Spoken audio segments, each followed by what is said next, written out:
Hello friend, welcome back to civil Gyan. आप सभी का सिविल ज्ञान में स्वागत करते हैं। तो आप सभी का अब एसएससी जे का जो एग्ज़ाम था वो लगभग सबका हो चुका है, सारे शिफ्टों का। तो अब जो भी हुआ, जैसे भी हुआ, आंसर की आएगी, मालूम पड़ेगा किसका कितना नंबर है, वो अलग बात है। पर सामने अब डेट यही है आपके पास। अगर एग्ज़ाम आपको 17 को है 5 दिन है, अगर आपका 18 को है 6 दिन है, 19 को है आपका एक दिन तो सबका सफ़र में ही जाना है। तो 5 से 6 दिन सबके पास है, मान लीजिए मिनिमम 6 दिन आपके पास में है। तो आपको मैं बता देता हूँ कि सिलेबस इसका क्या है, नाटक में क्या क्या पूछा जाता है, काफ़ी लोगों को नहीं जानकारी होगी। मैथ और इंग्लिश में क्या क्या पढ़ना है, तो सारी बातों को लेकर हम आपके साथ में आए हैं। अगर आप चैनल पर नए हैं तो चैनल को सबसे पहले सब्सक्राइब कर लीजिएगा।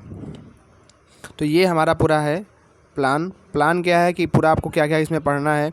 तो आपको बता दूं कि आपकी जानकारी के लिए कि सबसे पहले आपको इसके अंदर आपको मिशन DDA जेईई में आपको 80 क्वेश्चन टेक्निकल का रहेगा और नानटेक में आपको 40 क्वेश्चन देखने को मिलेगा, जिसमें से आपको 10 क्वेश्चन मैथ रहेगा और 10 क्वेश्चन आपका जीके जीएस का रहेगा और 10 क्वेश्चन आपका जो है ये इंग्लिश का रहेगा, 10 क्वेश्चन आपका जो है रीजनिंग का रहने वाला है। ठीक है। उसके बाद अगर हम बात करें आपके पास समय का, तो आज वेडनेसडे जा ही रहा है, Thursday, Friday, Saturday, Sunday, Monday. अगर आपको 17 को है 16 को जाना पड़ेगा। लगभग आपके पास 6 दिन का टाइम है। तो आपको क्या क्या सिलेबस पढ़ना है, आपने अभी एसएससी जे एग्ज़ाम दिया था तो आपका लगभग टेक्निकल आपने हर एक पहलू को टच कर लिया होगा। पर अब उस एग्ज़ाम का पैटर्न वो नहीं रहा है। एग्ज़ाम का पैटर्न अब चेंज हो चुका है बिल्कुल तरीके से। आपने अभी एसएससी दिया, यूपीएससी जे दिया होगा, उसमें देखा होगा कि पहले जो क्वेश्चन बार बार आ चुके होते हैं उन्हीं में से क्वेश्चन 50-60 क्वेश्चन आ जाते थे, तो हमको इजी लगता था। पर अब हर एक क्वेश्चन नया है। बीएमसी है, सर्वेइंग है, इन्वायरमेंट है, सोम है, एफएम, आरसीसी आएगा तो इन्हीं में से, सिविल इंजीनियरिंग इन्हीं में से आए, कहीं अलग से नहीं आ रही है। पर अब वो पूछने का तरीका चेंज हो गया है, अब वो नज़रिया चेंज हो गया एग्जामिनर का। एग्जामिनर जो पहले पूछता था कि हाँ चलो बता दो सीमेंट में कितना कैल्शियम ऑक्साइड होता है, सली ब्रेक में कितना क्या होता है, तो अब वो सारी चीज़ें चेंज हो गई भैया। तो उस हिसाब से अपने आप को तैयार करना है।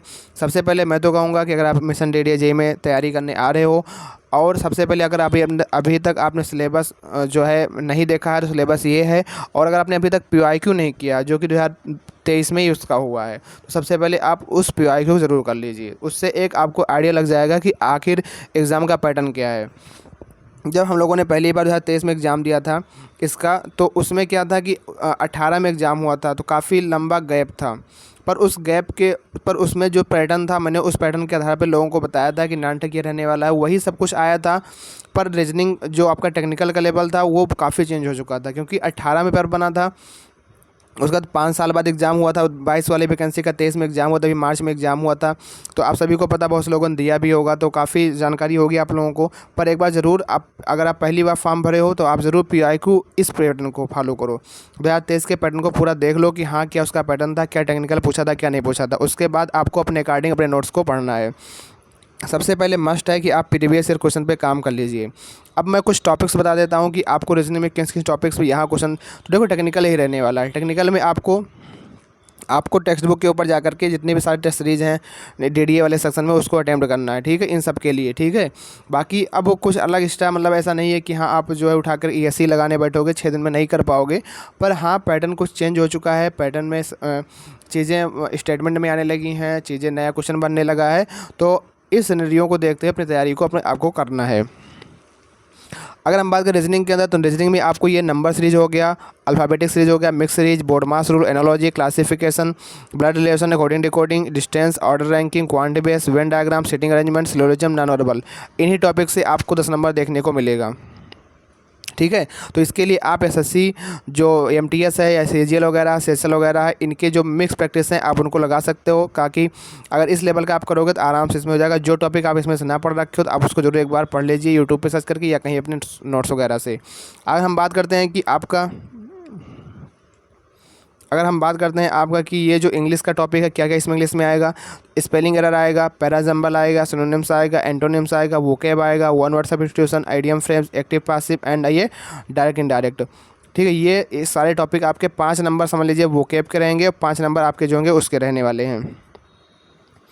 5 नंबर आपके जो है वोकैब के रहेंगे और 5 नंबर आपके जो ग्रामर पोर्शन से रहने वाले। तो इंग्लिश में आपको ये सारा टॉपिक पढ़ना है। बाकी आपको रीडिंग कंप्रहेंसिव से देखने को मिलेगा क्वेश्चन। अगली बार 3 क्वेश्चन आया था, एरर स्पॉटिंग से आया था, फिल इन द ब्लैंक से आया था। अगर हम बात करें मैथ में आपको कौन से टॉपिक पढ़ने हैं, तो मैथ में आपको नंबर सिस्टम हो गया, एवरेज हो गया, प्रॉफिट लॉस, परसेंटेज, मेंसुरेशन। अगली बार 2018 में त्रिकोणमिति पूछा था। हमने सोचा था कि इस बार 22 में त्रिकोणमिति पूछेगा, पर उसने क्योंकि देखो इसका जो नानटेक का पार्ट होता है इसका कहीं सिलेबस नहीं दे रखा है कि हाँ इसका सिलेबस क्या क्या है, कुछ नहीं दे रखा है। बस इतना दे रखा है कि जो आपका प्रीवियस पेपर आप उसके बेस पे पता लगा पाओ कि हाँ क्या क्या चीज़ें आपके एग्जाम में आने वाली हैं। तो मैंने उस प्रीवियस पेपर पे काम किया था, तो केवल एक क्वेश्चन अलग गया था, 2 क्वेश्चन, मतलब कि उसने मेंसुरेशन से 2 क्वेश्चन पूछे थे। तो जिन भाइयों ने मेंसुरेशन नहीं पढ़ा था तो नहीं कर पाए थे, बाकी 8 क्वेश्चन आप बना सकते थे आराम से। तो ऐसे इस बार भी रहेगा, क्वेश्चन आपको इन्हीं सारे टॉपिक से देखने को मिलेगा, इससे बाहर नहीं रहेगा। जैसे कि मेंसुरेशन है तो आप थोड़ा बहुत त्रिकोणमिति का भी देख लीजिए, क्योंकि ये सब चीज़ें जो हैं आ जाती हैं एग्जाम में। ठीक है, टाइम माइन वर्क हो गया, simplification, speed, time distance, algebra, simple और सीआई एंड सिंपल इंटरेस्ट और कंपाउंड इंटरेस्ट। तो ये आपके मैथ के टॉपिक हैं, आपके इंग्लिश के टॉपिक, आपके रीजनिंग के टॉपिक हैं। बाकी जीएस में आपको सबको पता ही है, हिस्ट्री ज्योग्राफी तो सब 10 नंबर का आएगा, उसमें आप करंट अफेयर स्ट्रेटजी का सारा कुछ रहता है। अभी आप एसएससी जेईई पढ़ के दिए ही हो तो काफ़ी कुछ आपका हेल्प यहाँ से हो जाएगी। बाकी आपको करना क्या है, जो भी मिशन डीडीए के अंतर्गत आपको टेक्स्ट बुक के ऊपर जितने सारे टेस्ट दे रखे हैं मिशन डीडीए जेईई में, उसको आपको जरूर अटेम्प्ट करना है। ठीक है, तो यही सब है आपका, ये आपका पूरा पैटर्न रहने वाला है, किस तरीके से आपका काम करना है। मैंने आपको बता दिया है कि आपको इन टॉपिक्स पे काम करना है, इससे ज़्यादा आपको बाहर नहीं भागना है इन 6 दिन के अंदर। अगर आप इतना काम कर ले तो पेपर आपका इन्हीं में से आने वाला है। होप सो आप समझ गए होंगे कि हमको किस तरीके से अपनी रणनीति बना के अपनी तैयारी कर लेनी है बचे हुए दिन में, क्योंकि ज़्यादा वक्त नहीं है और एटमोस्ट सबके पास भी इतना ही टाइम रहने वाला है, तो घबराने वाली बात नहीं है। आप सभी लोग अच्छे से अपना एग्ज़ाम दीजिए। बाकी अगर कोई प्रॉब्लम हो, कोई परेशानी हो तो हमारे टेलीग्राम चैनल से जुड़ जाइए, वहाँ पे अपनी बात शेयर कर सकते हैं। बाकी मिलते हैं फिर एक नेक्स्ट वीडियो, तब तक के लिए थैंक यू, जय हिंद, जय भारत।